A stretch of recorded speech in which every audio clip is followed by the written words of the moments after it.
Hello, hello. This is Pixie doing another vid. I'm doing more experiments with colloidal silvers and gold. I've got some zinc rods on the way, so I'm going to do some colloidal zinc. And I'm also doing experiments on plants as well, because probably the best way to figure out the effects is on another life form that will give you 100% feedback. It's not going to lie to you, a plant. It's not going to have a sort of fake reaction to it. Placebo effect on a plant is going to give you the real deal. So what I was doing is I've got some of these let's say they're hemp plants, that's of that species, and they looked a bit knackered, and I had these spider mites that had been nibbling away at them and attacking all my plants. So I've got some canna spray I used on, and it seems to work so far. It works to sort of keep them under control. You still go around and killing them off because you don't like the eggs and stuff, because they're just waiting for the opportunity to attack again. I even used a hand blowtorch yesterday, because I saw these, they love Daturas. They really are arseholes when it comes to Daturas, because they go into the leaves, attack the stem everywhere. And so they've hit this Datura pretty hard, and I've used I used lightly the hand blower. However, the injuries that turn on a plant from being flamethrowered turn up later. They don't turn up instantly. So where the vessels or the plant's blood vessels are wrecked, it turn up later on as a sort of scarring on the leaves.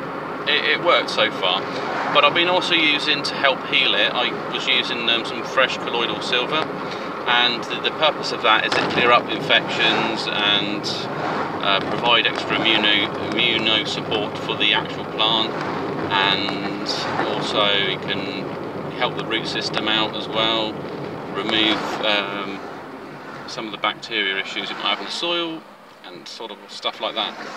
So it seems to be okay. I mean, one of my plants seems to be getting a lot better. It's coming around quicker, let's put it that way. Only problem is it makes the leaves toxic. So if you're going to use, well, it doesn't. It's got some lily essence in it, so you just got to be careful really. So what I've done is if you harvest any leaves for, you can have your tea or whatever you're going to do with it, and you really want to sort of give them a good soaking. And so that's what I've done. I've done that just as a precaution, and that should be all right. So I put it in some bicarbonate soda, clear off any chemicals that shouldn't be there really. Because the last thing I do is have a bad experience trying to prevent a pest, quite aggressive pest. So, and I've put some gold as well with one of them, see if we can boost its immune system. And also it's going back to a time when where more attention was paid towards the soil, instead of putting things just to kill stuff off. There's you're looking at nutrition for the soil, mineral contents. What do you want in that plant that benefits you? You may want to put that in the soil. Some things a plant might not be able to pick up so well and sort of transport into its leaf system. Other things, if it's naturally for it, then it should be fine, like garlic and onions for things like silver. All the legends around garlic and vampires, and so there probably people who had rabies or some sort of off mixture of it.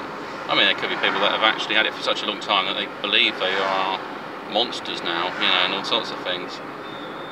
It depends what happens when you have a disease for long enough, what happens to your mind. And then there's other people that used to drink blood for other reasons, because they had health problems. Yeah, it's mainly health problems, I think. They got paranoid ideas, like if you drink virgin blood, they could heal themselves of certain diseases, and bathe in it and stuff like that to keep their youth. and it probably did work to a certain extent, but it's just a disgusting way of doing it. I mean, they don't. It's a very crude way of doing it, and it's sadistic if you go around cherry picking people to be murdered, just so you can maintain your youth. There's other ways of doing that. So yeah, just add the minerals you want to benefit your plant, benefits the plant, and also think about benefit yourself. Some minerals, like I say, there won't be. I mean, like if I put Himalayan salt, for example, I start feeding a cactus that or something, it most likely kill the cactus. It just wouldn't want that stuff in it. Not at that level, not that concentration anyway. I mean, you could put it at some minor level. You just couldn't have it at any particular high level.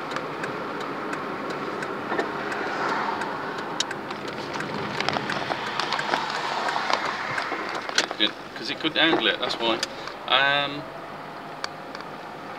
So that's really the sort of progress of my projects at the moment.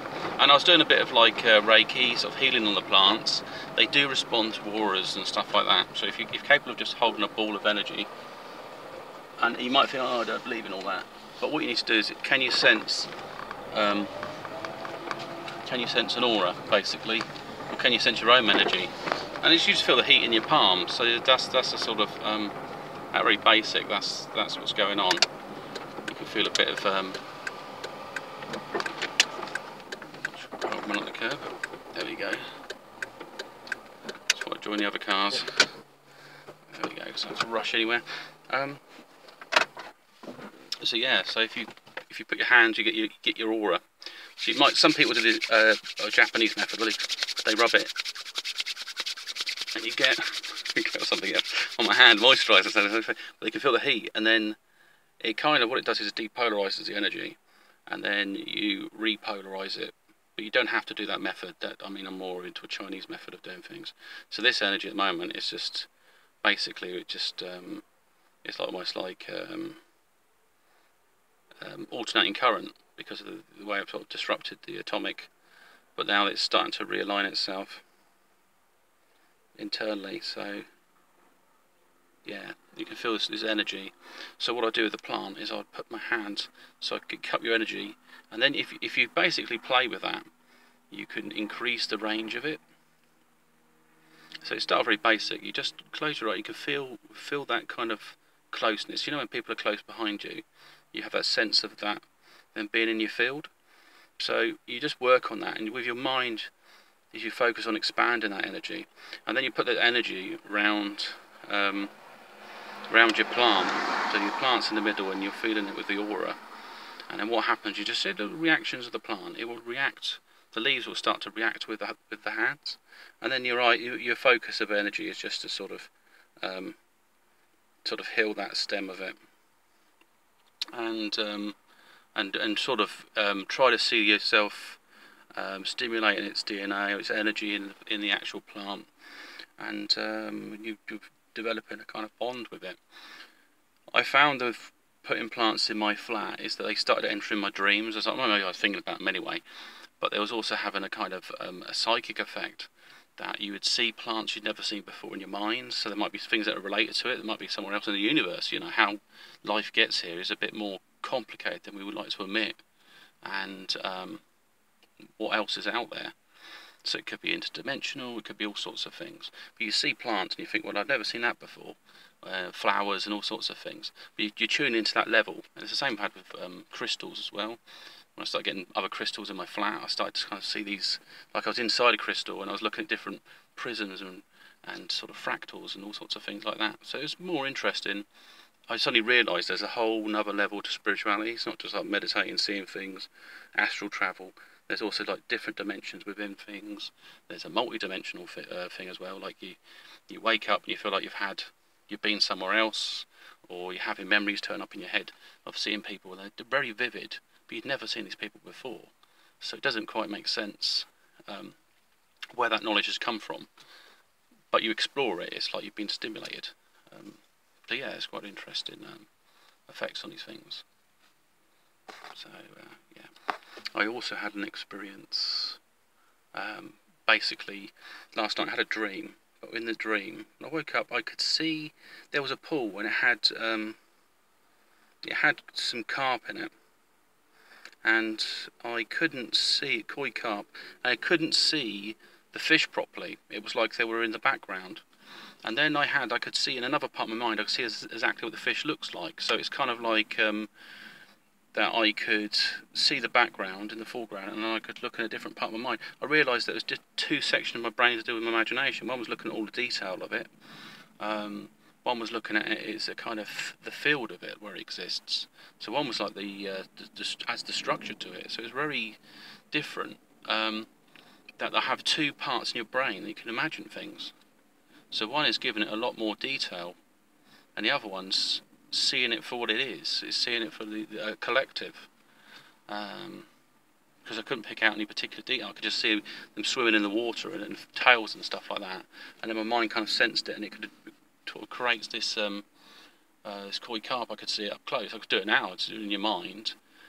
It's a bit like meditating when you're awake. So you have things where you meditate when you're asleep, or you close your eyes and you go off and you meditate, focus on something. Basic levels, you figure out where your strengths are at. You know, if you can't see things in your mind that are not in front of you, work with things that are in front of you. So like if you have a candle, you look at that, and then you look at it for a while, and then you close your eyes, and then you can see the room and see that candle in it, because you're there, so it shouldn't be so hard for you to construct that in your mind, and or interdimensionally, kind of shifting that into a different paradigm. And then you can add to it and build on it, or you may see yourself communicate to something. And some people pick up things like audio, they don't have the visual.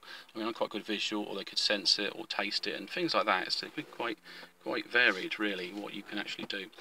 Anyway, this is Pixie sign off. Have a great one, and speak to you soon.